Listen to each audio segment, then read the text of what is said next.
내 기억하시나요? 내 이름 석자보다 누구 엄마, 누구 댁으로 불리는 게 더 익숙했던 그 시절을요.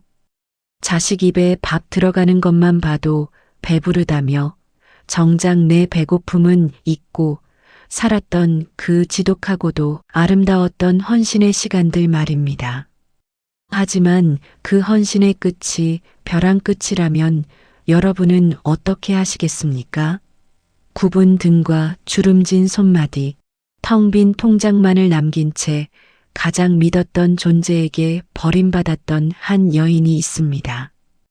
그녀는 차가운 빗속에서 자신의 이름을 다시 가슴에 새겼습니다.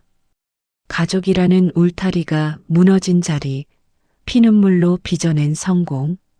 그러나 그녀가 진정으로 원했던 건 세상의 부러움이 아니었습니다. 오직 나 자신으로 당당하게 인생의 마지막 장을 그려나가고 싶었던 간절한 소망이었습니다. 빈손으로 쫓겨났던 그녀가 어떻게 도시의 가장 높은 곳에 우뚝 설 수 있었을까요? 그리고 오늘 그녀가 우리에게 전하고 싶은 진짜 행복의 비밀은 무엇일까요? 박정숙 씨의 파란만장한 사연, 지금 시작합니다. 30년 전 정숙 씨의 집 거실은 냉기가 가득했습니다. 남편을 일찍 여의고 오로지 외아들 진호 하나만을 바라보며 시장통에서 생선을 팔아번 돈으로 마련한 정숙 씨의 전부와도 같은 집이었습니다. 그 집 거실 바닥에 정숙 씨가 무릎을 꿇고 있습니다. 아들 진호는 외면하며 고개만 숙이고 있고 며느리 영희는 표독스러운 눈으로 시어머니를 내려다봅니다. 어머니, 저희도 살아야죠. 진호 씨 사업 자금이 급하다는데 이 집 담보로 대출받는 게 뭐가 그리 대수라고 유난이세요? 싫으시면 이 집 싸들고 당장 나가시든가요. 저희가 어머니 노후까지 책임질 순 없잖아요. 영희의 손에 들린 정숙 씨의 낡은 옷가지들이 든 보따리가 대문 밖 진흙탕 위로 거침없이 흩뿌려집니다. 정숙 씨는 덜덜 떨리는 손으로 아들의 바짓가랑이를 붙잡았습니다. 진호야, 내가 어떻게... 내가 나한테 이러면 안 되지 않느냐. 이 집은 내 아버지가 남겨준 마지막. 아비 얼굴을 봐서라도. 하지만 아들은 차갑게 그 손을 뿌리칩니다. 엄마, 미안해. 나중에 성공해서 갚을게. 그 한마디가 정숙 씨의 심장에 비수처럼 꽂혔습니다. 쾅! 대문이 닫히는 소리와 함께 정숙 씨는 빗속에 홀로 남겨졌습니다. 빗물인지 눈물인지 모를 액체가 정숙 씨의 깊은 주름 골짜기를 타고 끊임없이 흘러내렸습니다. 갈 곳 없는 노인이 기댈 곳이라곤 예전 시장 장사하던 시절 가깝게 지내던 국밥집 욕쟁이 할머니의 좁은 쪽방뿐이었습니다. 정숙 씨는 그 좁고 퀴퀴한 방에서 밤새 울음을 삼켰습니다. 자식에게 버림받았다는 비참함, 앞날에 대한 막막함이 그녀를 옥죄었습니다. 하지만 새벽 공기가 차갑게 뺨을 때릴 때 그녀는 눈물을 닦았습니다. 이대로 죽을 순 없다.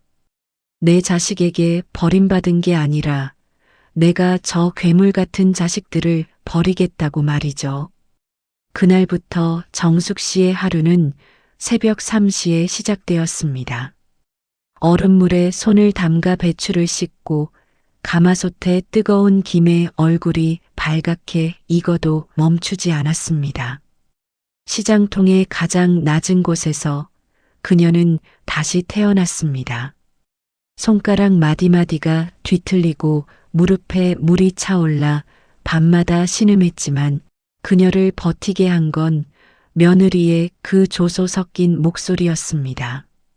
어머니가 할 줄 아는 게 뭐가 있어요? 라는 그 말, 그 멸시가 정숙 씨의 가슴 속에 단단한 도끼로 자리 잡았습니다.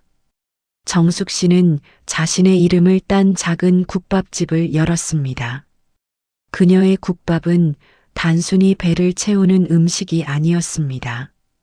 빗속에서 삼켰던 눈물, 시장통의 땀방울, 그리고 자식을 향한 미움과 그리움이 녹아있는 인생의 맛이었습니다. 그 깊고 진한 맛에 사람들은 열광했고 국밥집은 매일같이 문전성시를 이뤘습니다. 세월은 공평하게 흐르지 않았습니다. 어머니의 피눈물을 딛고 일어섰던 아들 부부의 성은 모래성처럼 무너졌습니다. 쉽게 얻은 돈은 쉽게 빠져나갔고 며느리의 사치와 아들의 안일함은 그들을 도시의 가장 어두운 지하방으로 밀어넣었습니다. 사업은 부도가 났고 빚쟁이들에게 쫓기는 신세가 되었습니다. 그들이 버렸던 어머니의 소중함을 그들은 벼랑 끝에 서서야 비로소 깨달았습니다. 반면 정숙 씨의 국밥 왕국은 나날이 번창했습니다. 작은 국밥집은 전국에 체인을 둔 거대 외식 기업 정숙가로 성장했습니다. 그녀는 이제 수천 명의 직원을 거느린 회장이 되어 차가운 도시의 마천루 꼭대기 집무실에 앉아 있습니다. 화려한 진주 목걸이가 주름진 목을 감싸고 있지만 그녀의 눈동자는 20년 전 그 빗속의 날카로움을 잃지 않았습니다. 정숙 씨는 창밖을 내다보며 결심합니다. 이제는 덮어두었던 과거의 문을 열 때가 되었다고 말이죠. 비서가 조용히 다가와 보고합니다. 회장님, 찾았습니다. 예상대로 아주 비참한 곳에 있더군요. 정숙 씨의 입술이 미세하게 떨립니다. 그것은 그리움이 아니었습니다. 20년간 벼려온 심판의 칼날을 꺼내들 시간이라는 신호였습니다. 비좁고 낡은 달동네 골목길, 퀴퀴한 하수구, 냄새와 곰팡이 냄새가 진동하는 그곳에 검은색 고급 세단이 멈춰섭니다. 동네 주민들이 수군거립니다. 이런 험한 동네에 저런 귀한 차가 웬일인가 싶어서 말이죠. 차 문이 열리고 화려한 하이힐 소리가 또각또각 낡은 시멘트 바닥을 울립니다. 그 소리는 마치 죽은 자를 깨우는 심판의 종소리처럼 섬뜩하게 울려 퍼집니다. 정숙 씨는 그 비루한 지하방 문 앞에 섰습니다. 문틈으로 새어나오는 부부의 악다구니. 이게 다 당신 때문이야. 당신이 그때 어머니만 안 쫓아냈어도 이렇게까지 안 됐어. 20년이 지나도 변하지 않은 그 비겁한 목소리들. 정숙 씨는 숨을 한 번 깊게 들이쉬고 천천히 문을 열었습니다. 삐걱거리는 문소리와 함께 지하방 안으로 환한 빛이 쏟아져 들어갑니다. 어둠 속에 웅크리고 있던 두 마리 짐승 같은 인간들, 아들 진호와 며느리 영희가 눈을 가리며 당황합니다. 그들의 시선이 정숙 씨의 화려한 구두 끝에서 시작해 차갑게 식은 얼굴, 그리고 번쩍이는 다이아몬드 반지로 올라옵니다. 영희의 입이 경련하듯 떨리기 시작합니다. 어머니, 설마, 아니지. 그 국밥 회장이 정말 어머니라고요? 말도 안 돼. 영희는 기어서 정숙 씨의 발치로 다가옵니다. 20년 전 정숙 씨의 옷가지를 진흙탕에 집어 던졌던 그 손으로 이제는 시어머니의 비단 옷자락을 잡으려 안달합니다. 아들 진호도 소스라치게 놀라 달려나옵니다.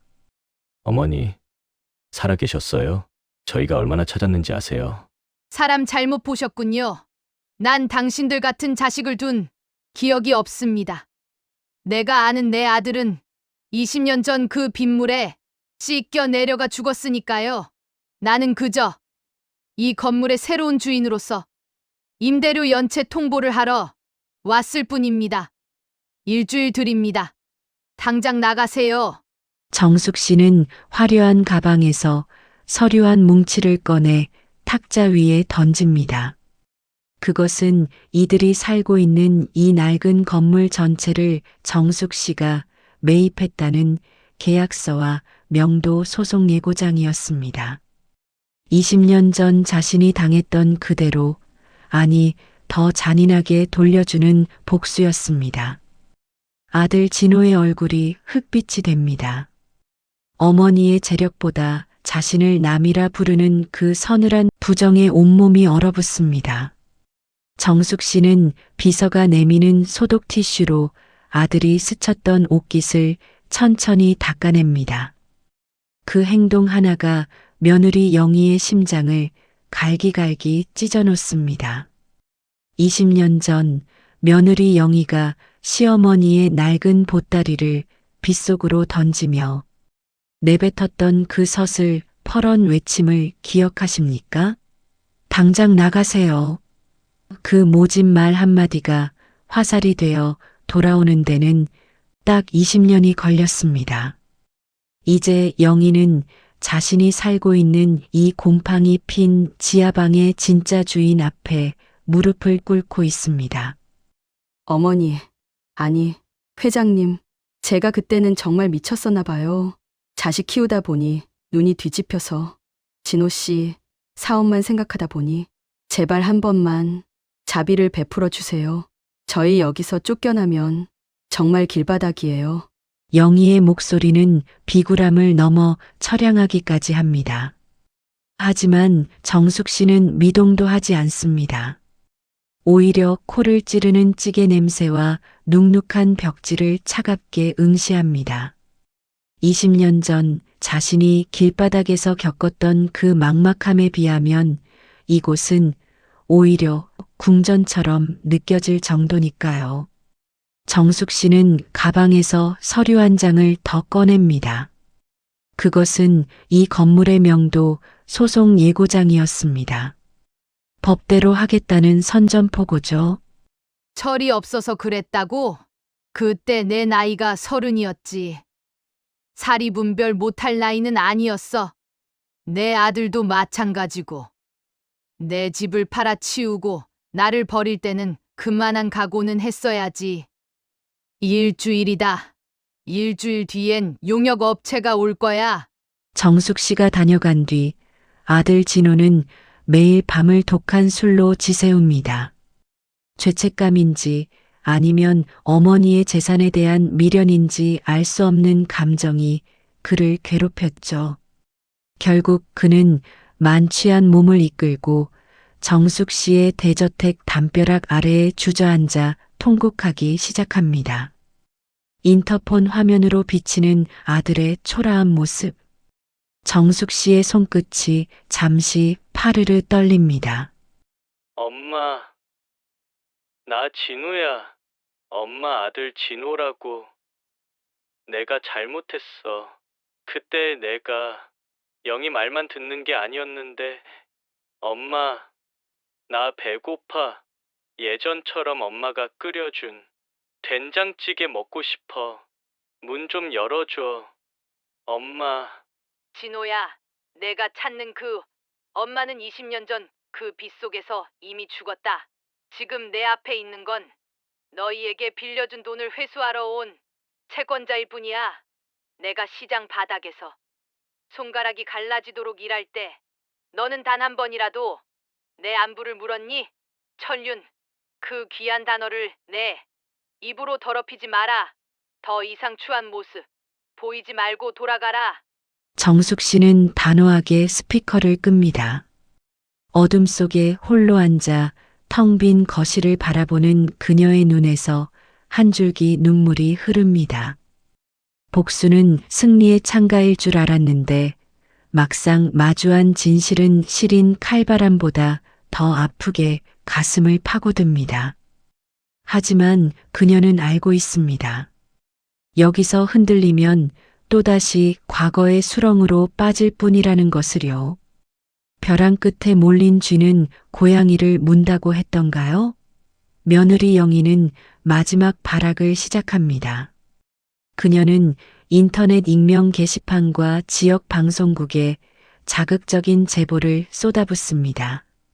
성공한 외식 기업 회장의 두 얼굴, 자식 내외를 지하방에서 내쫓는 냉혈한 시어머니라는 제목으로 말이죠. 영희는 회심의 미소를 지으며 정숙 씨에게 협박 문자를 보냅니다. 어머님, 좋게 합의하시죠. 아파트 한 채랑 생활비만 해주시면 다 조용히 시킬게요. 안 그러면 내일 아침 뉴스에 다 나갑니다. 사람들은 원래 약자 편이거든요. 아시겠어요? 하지만 그녀는 정숙 씨가 어떤 세월을 견뎌온 사람인지 잊고 있었습니다. 정숙 씨는 긴급 기자회견을 자청합니다. 그리고 20년 전 자신이 쫓겨나던 날의 일기장과 당시 자신을 도와주었던 시장 사람들의 증언, 그리고 아들 내외가 그동안 저질렀던 방탕한 생활과 최근의 협박 문자까지 모두 공개해버립니다. 여론은 순식간에 뒤집혔습니다. 천륜을 먼저 저버린 건 자식놈들이다. 회장님이 보살이다라는 반응이 쏟아졌고 영희는 오히려 명예훼손과 공갈 협박으로 수사 대상이 됩니다.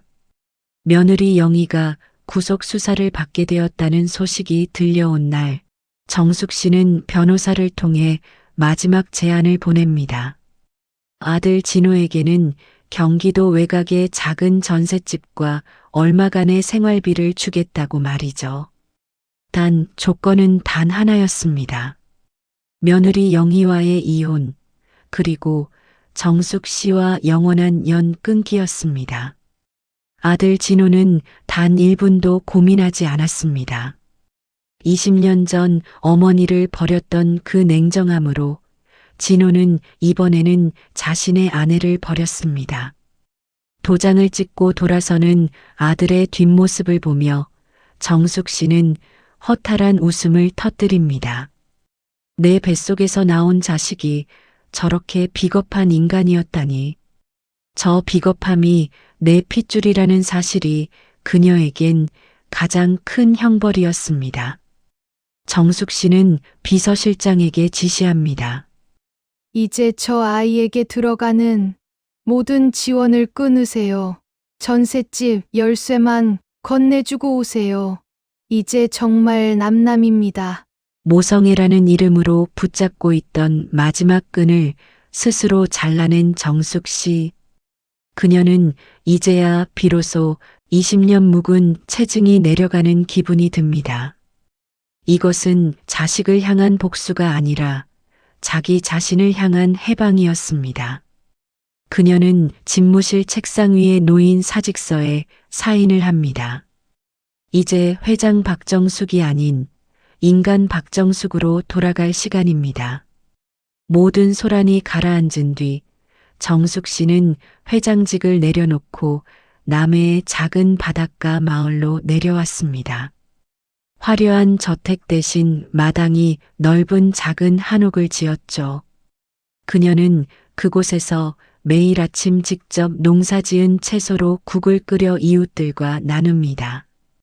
돈을 벌기 위해서가 아니라 배고픈 사람들에게 따뜻한 국밥 한 그릇을 내어주며 사람 냄새를 맡고 싶었기 때문입니다. 아이고, 김씨 양반. 오늘도 고생 많았네. 이 뜨끈한 국밥 한 그릇 먹고 가시게나. 사람 사는 게 뭐 별건가. 이렇게 따뜻한 거 나누어 먹고 웃으면 그게 행복이지. 내 인생의 노을이 이토록 고울 줄이야. 이제야 알겠구나. 지평선 너머로 해가 뉘엿뉘엿 지고 바다는 온통 붉은 빛으로 타오릅니다. 그 빛은 정숙 씨의 주름진 얼굴을 환하게 비춥니다. 누군가의 어머니로, 누군가의 시어머니로 희생하며 살았던 세월은 저 노을 속에 묻어버렸습니다. 이제 그녀는 오직 박정숙이라는 이름 석자로 서 있습니다. 홀로 서 있지만 그 어느 때보다 충만한 시간입니다. 여러분, 여러분의 오늘 하루는 누구의 것인가요? 혹시 자식의 뒷바라지에 타인의 시선에 밀려나 자신을 잃어버리고 있지는 않으신가요? 인생의 핸들은 끝까지 내가 쥐고 가야 합니다. 정숙 씨가 보여준 그 당당한 홀로서기가 여러분의 삶에도 붉은 희망이 되기를 바랍니다. 내 인생의 주인공은 오직 나 자신뿐입니다. 오늘 준비한 라디오 드라마 재미있게 들으셨나요? 자식에게 모든 것을 내어주고 빈손이 되었던 정숙 씨가 어떻게 다시 일어서서 진정한 행복을 찾았는지 보며 가슴 한구석이 뭉클해집니다. 여러분의 소중한 노후, 여러분이 주인공이 되어 멋지게 꾸려나가시길 응원합니다. 영상이 마음에 드셨다면 구독과 좋아요 부탁드리며 여러분의 사연도 댓글로 남겨주세요. 저는 다음에도 가슴 울리는 이야기로 찾아뵙겠습니다. 감사합니다.